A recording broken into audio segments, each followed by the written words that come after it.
O homem ou mulher que insiste que fantasmas não existem está apenas ignorando os sussurros do seu coração.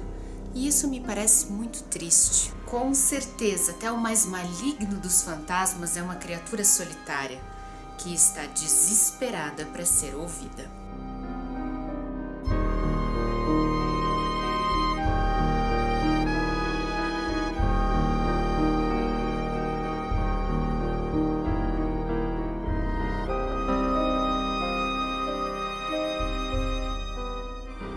Essa frase que eu usei na abertura do vídeo é uma tradução livre, feita por mim mesma, de uma frase do próprio Stephen King na introdução do Iluminado em inglês. Infelizmente, a versão em português, que foi muito bem traduzida pela editora Suma das Letras, não tem essa introdução. O Iluminado é um dos romances mais importantes da obra do Stephen King, que tem centenas de coisas. Tem romance, conto, roteiro, ensaio e não para de crescer. Para vocês terem uma ideia, no site oficial dele estão previstos só para 2016 6 publicações, 2 romances daqueles grandes, um ensaio, um conto e 2 antologias. Não é mistério para ninguém que o Stephen King, escritor americano ainda vivo, é uma verdadeira fábrica de histórias de terror. É uma coisa que me lembra inclusive a Agatha Christie, que também era uma fábrica, só que de histórias de detetive. Mas, como eu dizia, O Iluminado é uma obra muito importante dentro dessa vasta carreira literária.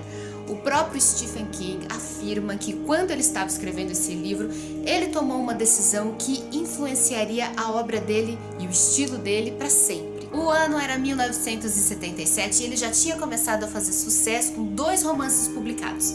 Carrie, a Estranha, que eu já fiz resenha aqui no canal, e A Hora do Vampiro. Mas ele ainda, apesar do sucesso dos 2 primeiros livros, ainda tinha um longo caminho para percorrer se ele quisesse fazer sucesso como um autor de histórias de terror. A virada do Iluminado aconteceu quando ele resolveu acrescentar dimensões mais complexas no personagem do Jack Torrance, que ficou imortalizado pela interpretação do Jack Nicholson no filme O Iluminado de 1980, com a direção do Stanley Kubrick. A ideia original era que o Jack Torrance fosse um cara relativamente normal, um cara legal, que era impelido a cometer brutalidades graças à influência de forças sobrenaturais. Ou seja, era o roteiro básico das histórias de terror. As pessoas estão lá vivendo suas vidas aqui na Terra tranquilamente, quando forças sobrenaturais, forças malignas, talvez fantasmas, demônios, vampiros, surgem para acabar com a paz e levam essas pessoas comuns a cometerem grandes atrocidades. Mas o Stephen King percebeu que o verdadeiro terror não reside apenas nas coisas que vêm de fora, nas forças do mal, digamos assim. Terror mesmo é aquele que confunde os fantasmas que vêm de fora, as coisas sobrenaturais, com os fantasmas que a gente carrega aqui dentro, os nossos traumas, nossos desejos ocultos, nossas memórias mais terríveis. Então ele aumentou a complexidade do Jack Torrance, criando para ele uma infância muito difícil, em que ele tinha um pai alcoólatra violento, mas que o Jack, ao mesmo tempo que temia e odiava, também idolatrava. E com isso a gente fica na dúvida, afinal de contas, qual é o verdadeiro mal que aflige esse personagem? Será que são os espíritos que habitam o hotel mal assombrado onde ele trabalha, ou são os traumas de infância que sempre estiveram adormecidos dentro dele e que de repente voltam à superfície? Mas sem mais spoilers, se bem que não, vocês vão brigar comigo, mas não é spoiler isso que eu falei, praticamente está escrito na contracapa e nas orelhas do livro, tá? Sem mais enrolação, vamos falar do enredo desse livro. O Iluminado conta a história de uma família de 3 pessoas. O Jack Torrance, que eu já comentei, ele é escritor e professor de inglês. A mulher dele se chama Wendy e é dona de casa, e eles têm um filho de 5 anos, um menininho fofo chamado Danny. Acontece que o Jack, assim como o pai dele, também tem problemas com a bebida e ainda por cima ele tem um temperamento muito explosivo. Isso faz com que ele perca o emprego dele, um bom emprego que ele tinha numa escola rica particular nos Estados Unidos. Então a situação da família é dramática. O pai é alcoólatra, a mãe super preocupada, já tá considerando até pedir divórcio por causa do comportamento do marido.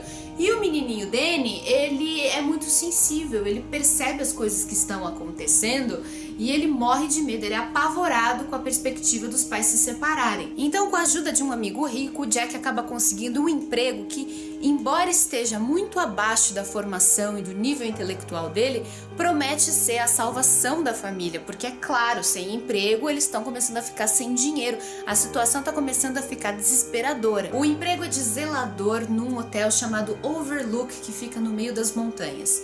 E esse hotel é inspirado num lugar real, o Stanley Park Hotel, que fica na Cordilheira das Montanhas Rochosas, no estado do Colorado. Inclusive, quem visita esse hotel parece que tem um tour lá dentro, todo inspirado no livro Iluminado, tal, diz que é bem legal. Eles incorporaram a ideia de hotel mal assombrado por causa desse livro. Mas acontece que o Hotel Overlook do livro, ele não é como os hotéis que nós temos aqui no Brasil, nosso país quente, tropical, com esse clima abençoado. Ele fica fechado 6 meses por ano, durante os meses mais frios, simplesmente porque a temperatura cai de uma forma e a neve, ela cai, ela se acumula tanto que fica simplesmente impossível você pegar um carro e chegar até o hotel. As estradas ficam todas bloqueadas. Por isso o hotel fecha, e para não deixar totalmente vazio, a direção contrata um zelador que fica lá isolado durante 6 meses, fazendo as pequenas manutenções do dia a dia que não podem deixar de ser feitas. É esse o emprego que o nosso amigo Jack vai aceitar para poder pagar as contas. E naturalmente ele leva consigo a esposa e o filho, que compreensivelmente não estão nada entusiasmados com a perspectiva de passar meses isolado do resto do mundo, sem acesso a nada, ainda mais quando a gente descobre que esse hotel teve um monte de incidentes sombrios nos seus 75 anos de história.